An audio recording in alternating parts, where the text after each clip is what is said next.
Իսկական ազգ բանակը դա Սպարտան էր։ Սպարտայի քաղաքականությունը ուղղված էր իդեալական մարմնով և հոգով զինվորների ստանալու համար։ Իդեալական զինվոր ծնելու համար համարվում էր, որ շատ կարևոր է կնոջ առողջությունը և մարզական վիճակը, այսինքն փոքրուց թե աղջիկներին, թե տղաներին սովորեցնում էին մարզական դիսցիպլինաներ և նույնիսկ Սպարտայի խաղերի ժամանակ աղջիկների և տղաների թիմերը մրցում էին միմյանց դեմ։ Ամուսինների ամբողջ ունեցվածքը տնօրինում էին կանայք, քանի որ չափահաս դարձած բոլոր տղամարդկանց միակ գործը, որ նրանք անում էին, դա զինվոր լինելն էր։ Իրենց ամբողջ օրը նրանք պարտավոր էին անցկացնելու զորանոցներում մարզվելով,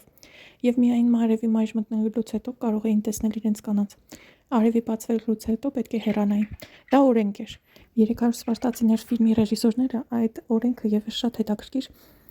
տեսարանի են վերածել ֆիլմում, եթե հիշեք։ Իհարկե, սպարտացի կանայք ցանկության դեպքում կարող էին կռվել, և եթե Սպարտայի վրա հարձակվեին, կարող էին պաշտպանել իրենց և իրենց երեխաներին։ Սպարտայում ծնված բոլոր երեխաները պետությանն էին, մասնավորապես տղաները իրենց հագուստը, զենքը և ուտելիքը ստանում էին պետությունից և գրեթե ոչ մի գումարի կարիք չունեին։